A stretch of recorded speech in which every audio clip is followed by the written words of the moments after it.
हिंदी ज्ञान गंगा में आप सभी मित्रों का हार्दिक स्वागत एवं अभिनंदन। मित्रों, आज आपके सामने एक रोचक कथा प्रस्तुत करने जा रहा हूँ। धर्मराज युधिष्ठिर से महाभारत में यक्ष ने प्रश्न पूछा कि धरती पर सबसे गुरुतर कौन है और सबसे श्रेष्ठ कौन है। तो युधिष्ठिर ने उत्तर दिया कि हे यक्ष महाराज, धरती पर सबसे श्रेष्ठ माँ है। तो एक ऐसी माँ की कथा जिसने अपने 3 पुत्रों को परम ज्ञानी और अपने एक पुत्र को परम प्रतापी राजा के रूप में प्रतिष्ठित किया, उसकी कथा सुनेंगे। मित्रों,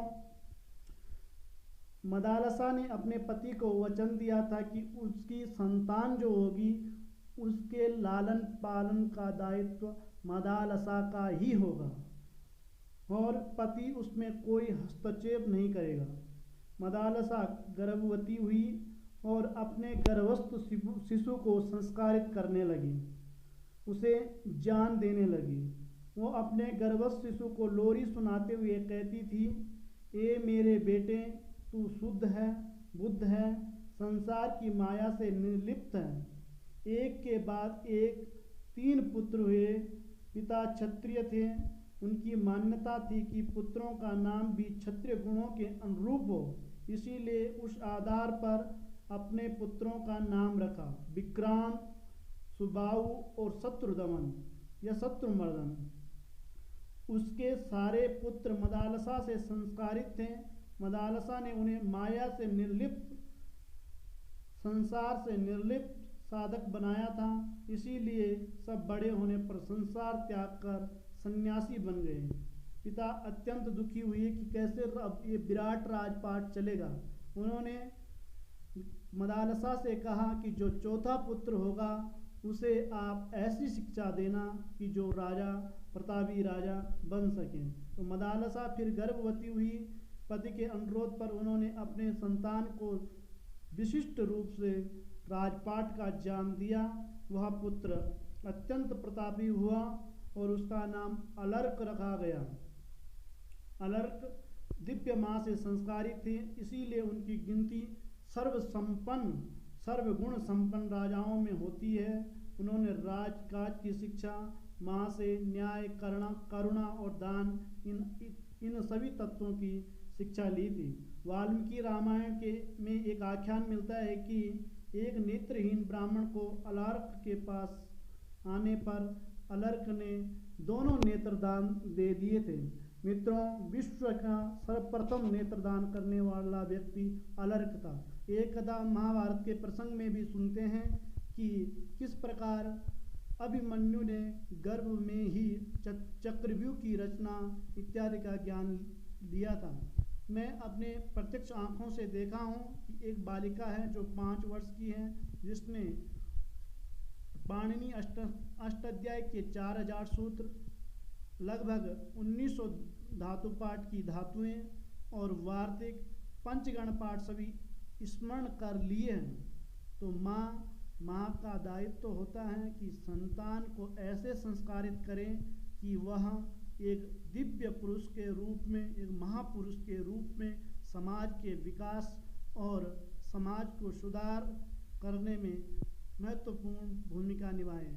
इसीलिए ये मदालसा की कहानी हम सभी को सुनना अत्यंत आवश्यक है। माँ के गर्भ में जब शिशु पल रहा हो तो माँ संयमित और संतुलित विचार करें और एक मदालसा की लोरी है, उन लोरी को प्रतिदिन सुने। बालक के जन्म से पूर्व भी और बालक के जन्म के बाद भी जो इस प्रकार से हैं वो आपके सामने प्रस्तुत है। प्रतिदिन अवश्य सुने।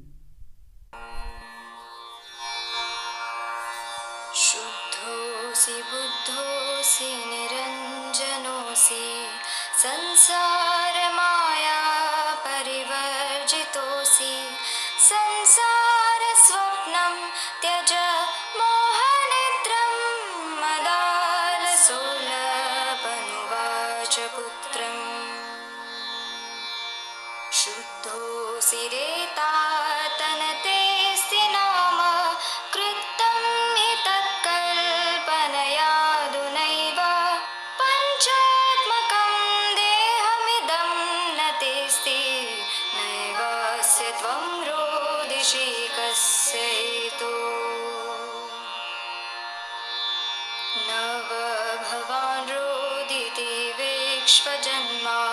शब्दोऽयमायाध्यमहिषसूनो विकल्प्यमाना विविधैः गुणैस्ते गुणाश्च भवता सकलेन्द्रियेषु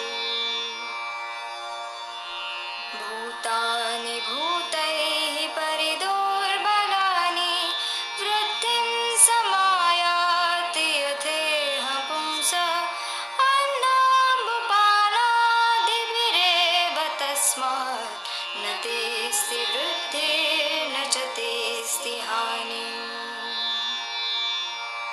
त्वं कञ्चुके शीर्यमाणे निजोऽस्मि तस्मिन् देहे मूढतां मा व्रजेथा शुभाशुभैः कर्मभिदेहमेतत्